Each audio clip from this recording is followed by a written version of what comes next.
साम्राज्य न्यूज, सामान्यांचा असामान्य आवाज। मराठा आरक्षणाचा प्रश्न मार्गी लागेपर्यंत फेटा बांधणार नाही, आमदार राम सातपुते यांची प्रतिज्ञा। मराठा समाजाचा आरक्षणाचा प्रश्न मार्गी लागेपर्यंत फेटा बांधणार नाही, अशी प्रतिज्ञा भाजप आणि महायुतीचे उमेदवार आमदार राम सातपुते यांनी केली आहे। याबाबत रविवारी त्यांनी माध्यमांशी संवाद साधला। आमदार राम सातपुते म्हणाले, मराठा समाजाला आरक्षण मिळावे याकरिता आंदोलनात सहभागी झालेला मी कार्यकर्ता आहे। तसेच मराठा आरक्षणासाठी विधानसभेत मी आवाज उठवला आहे। निवडून आल्यानंतरही मराठा आरक्षणासाठी मी प्रयत्नशील राहणार आहे, परंतु निवडून आल्यानंतरही मराठा समाजाचा आरक्षणाचा प्रश्न मार्गी लागेपर्यंत मी फेटा परिधान करणार नाही।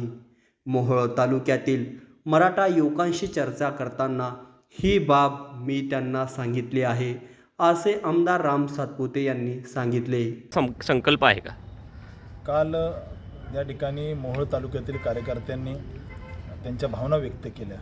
मी त्यांच्यासमोर बोलत असताना आदरणीय मराठा समाजातील सर्व कार्यकर्त्यांनी मला प्रश्न काही विचारले, त्यांचं उत्तर मी दिलं।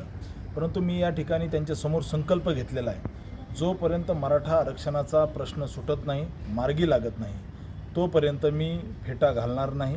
या ठिकाणी उद्या निवडून आल्यावर सुद्धा मी फेटा घालणार नाही, अशा पद्धतीचा मी संकल्प केला आहे। मराठा आरक्षणाचा प्रश्न संपल्यानंतरच मी त्या ठिकाणी फेटा घालणार। कर्नाटकमध्ये भाऊ नेहा हिरेमेट नावाची एक मुलगी आहे, तिची निर्गुण हत्या त्या ठिकाणी करण्यात आलेली आहे। कशा पद्धतीनं बघता या प्रकरणाकडे? नेहा हिरेमठ या हिंदू लिंगायत परिवारातील एका कॉलेजमधील मुलीची फैयाज शेख नावाच्या एका जिहादीने जी लव जिहादच्या मानसिकतेने हत्या केलेली आहे, त्याचा मी निषेध करतो।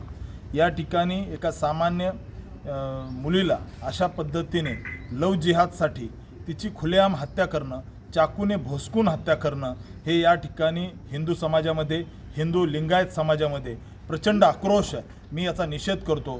नेहाच्या मारेकऱ्याला त्या ठिकाणी सरकारने किंवा या ठिकाणी कायदा व्यवस्थेने ठेचून काढलं पाहिजे, अशी मानसिकता ठेचायला पाहिजे।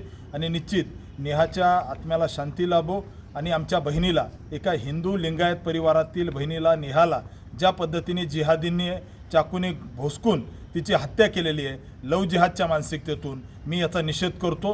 तिथे काँग्रेसचं सरकार आहे, काँग्रेसचं सरकारच कायम जिहादींना मागे घालायचं काम करतं।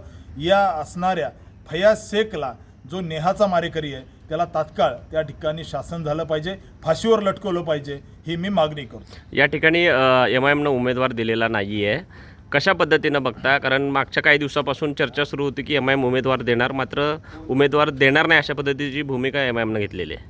मुळात या ठिकाणी अशा पद्धतीने कायमच काँग्रेसची मानसिकता ही या ठिकाणी जिहादी लोकांना सोबत घेणं ही राहिलेली आहे। आणि MIMने ज्या पद्धतीने इथं उमेदवार दिला नाही, इथं फतवे निघायला लागलेत, मशिदीमधून फतवे निघायला लागलेले आहेत की काँग्रेसला पाठिंबा द्या। या ठिकाणी MIMला फतवेचं पालन करण्यास सांगितलेलं आहे। त्यामुळे निश्चित या ठिकाणी इथली जनता जाणते, इथला हिंदू सगळं जाणतो। त्यामुळे ह्या फतव्यांच्या विरोधात इथला समाज सगळा एक होईल आणि मोदीजींच्या मागे उभं राहील। मोदीजींना पाडण्यासाठी या ठिकाणी सोलापूरमध्ये मशिदीतून फतवे निघायला लागलेत, मी याचा निषेध करतो। आणि पूजनीय डॉक्टर बाबासाहेब आंबेडकरांचं संविधान खऱ्या अर्थानं वाचवण्यासाठी आपण मोदीजींच्या मागे उभं राहावं। हे अशा पद्धतीने जे फतवे काढून संविधानाला जे खुलं आव्हान देण्याचं काम हे काँग्रेसचे लोक करतायत।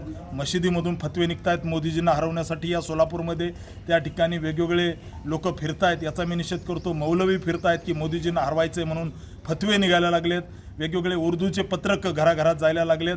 त्यामुळे मी या सगळ्या गोष्टीचा निषेध करतो। अक्कलकोटमध्ये अतिवृष्टी झालेली आहे आणि काही भागामध्ये दक्षिणच्या देखील अतिवृष्टी झालेली आहे, काय मागणी असणार आहे? अक्कलकोटमध्ये जे अवकाळी पाऊस झाला आहे, मी सरकारला, प्रशासनाला विनंती करतो, तात्काळ पंचनामे करून अक्कलकोटमध्ये जे नुकसान झालं आहे किंवा दक्षिणमध्ये जे काही नुकसान झालं आहे अवकाळी पावसाने, या ठिकाणी निवडणुकीचा विचार न करता ज्यांचं कोणी नुकसान झालेलं आहे अशा शेतकऱ्यांना तात्काळ नुकसान भरपाई दिली पाहिजे। त्यांना त्या ठिकाणी तात्काळ ज्या काही सुविधा आहेत त्या दिल्या पाहिजे। सरकारने या विषयामध्ये लवकर पंचनामे करून पटकन या ठिकाणी शेतकऱ्यांना नुकसान भरपाई दिली पाहिजे.